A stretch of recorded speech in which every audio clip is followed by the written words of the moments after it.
सभी को सादर जय जिनेन्द्र। जैसा कि महानुभाव हमने पिछले अध्याय में जाना कि मंगलाचरण क्यों किया जाता है और भक्तामर्जी स्तोत्र की क्या महिमा है।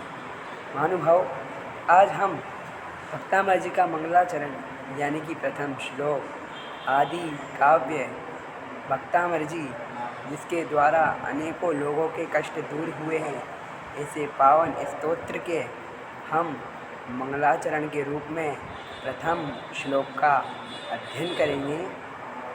भक्तामर प्रणत मौलिमणि प्रभाणा मुद्योतकं दलित पापतमोवितानं सम्यक् प्रणम्य जिनपादयुगं युगादा वालम्बनं भवजले पततां जनानाम्। प्रथम श्लोक के अंदर आचार्य मानतुंग स्वामी जिनपद वंदन के रूप में मंगलाचरण करते हुए बड़े ही अच्छी तरह कह रहे हैं। भक्तामर, भक्त अमर, भक्त मतलब भक्त, अमर, भक्तामर में से जो अमर शब्द निकला, अमर यानी देवों के, प्रणत मौली, प्रणत यानी नम्रीभूत, मौली यानी मुकुटों के, मणि, मणि प्रभाणा, मणि प्लस प्रभाणा, मणि यानी मणियों की, प्रभाणाम यानी प्रभा के, कांति के, मुद्योतकम प्रभाणाम हो गया तो प्रभाणाम से प्रभा के, फिर उद्योतकम, उद्योतकम यानी बढ़ाने वाले, पाप रूपी, तमा यानी अंधकार को, वितानम यानी विस्तार से, दलित नाशक, च और युगादव, युग प्लस आदव, युगादव युग के प्रारंभ में, भव जले संसार समुद्र में, पतताम गिरते हुए, अपतत अपतताम अपतत जनानाम प्राणियों के, आलम्बनम रक्षक या सहारा देने वाले, जिन पदयुगम जिनेन्द्र भगवान के दोनों चरण कमलों को सम्यक यानी अच्छी तरह से नमस्कार करता हूँ। ये तो हमने शब्दार्थ को जाना।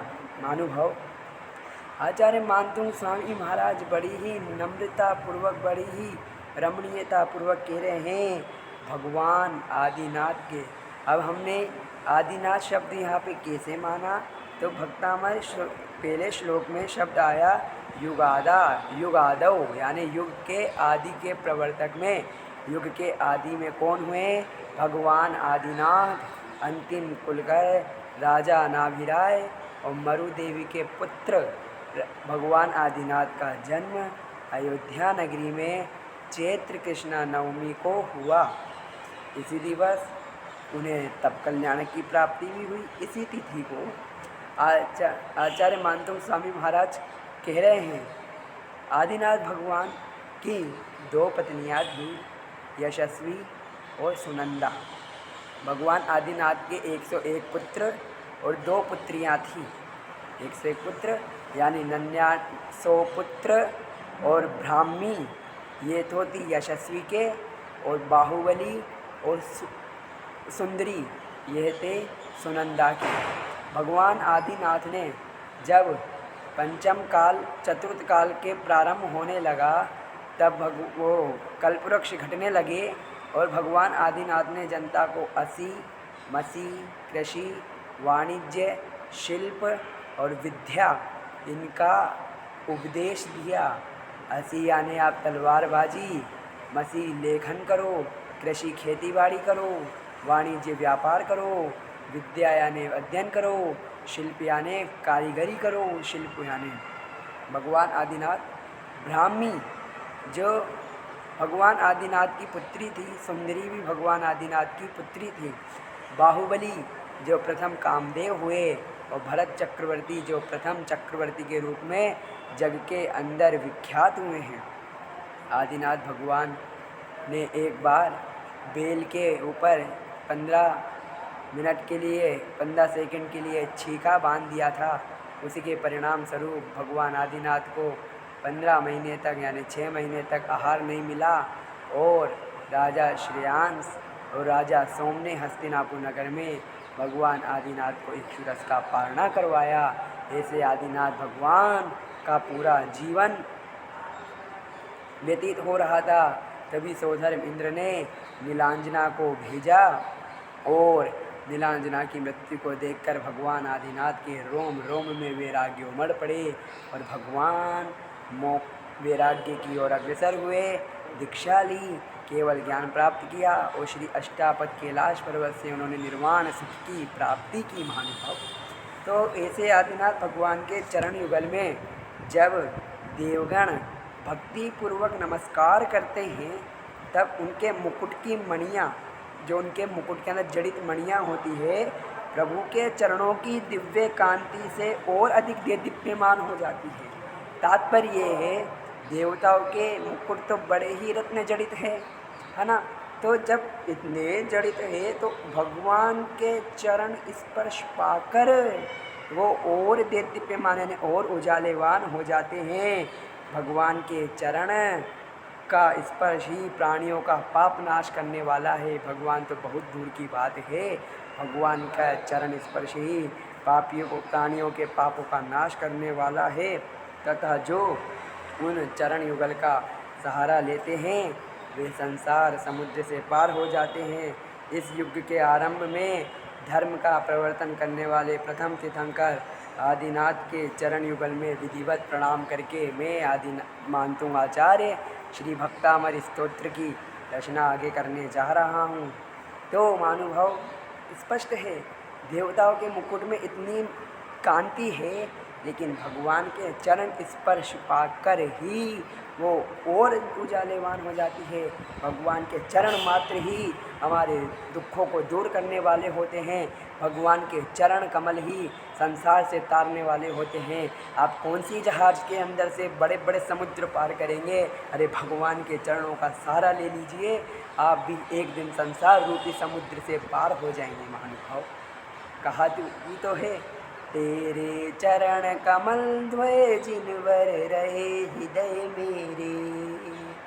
मेरा हृदय रहे सदा ही चरणों में तेरे।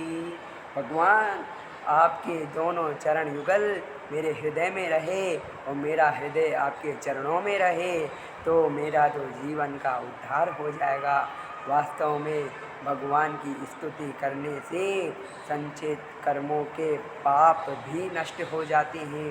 भगवान के चरण युगल का सहारा लेने से ही हम संसार रूपी समुद्र से पार हो जाते हैं। तो ये और बड़ी बड़ी ये विख्यात शक्तियाँ क्या है, जब हमारे आदिनाथ भगवान हमारे साथ है, जिन्होंने पूरी सृष्टि को चलाना प्रारंभ किया, युग के प्रवर्तक है, जिन्होंने 6 उपदेशों के माध्यम से संसार को चलना सिखाया। ऐसे थे हमारे आदिनाथ भगवान। हम आदिनाथ के वंशज हैं। हम भक्तामन स्तोत्र का ही सहारा लेंगे, अन्य यत्र तत्र नहीं भटकेंगे। सारांश ये था, मुकुटों की तेज बढ़ गया और संसार रूपी समुद्र से हम पार हो गए तो चरण युगल है। मानो भगवान मिलेंगे तो नाम तुम्हारा तारण हारा, कब तेरा दर्शन होगा, तेरी इतनी सुंदर तू कितना सुंदर होगा। ये अपन एक भजन की लाइन में आती है, चरणों की रज पाकर मेरी जिंदगी सवर जाई। भगवान, आपके चरणों की रज पाकर ही मेरा जीवन संवर जाएगा और आपके चरण का सहारा लेते ही मैं बड़े बड़े समुद्रों से पार हो जाऊंगा। ऐसा आपका आशीर्वाद मुझ पर बना रहे। याद रखें महानुभाव, पूज्य श्री सुधा सागर जी महाराज हमेशा कहते हैं, कभी भी भगवान के पास मांगना मत।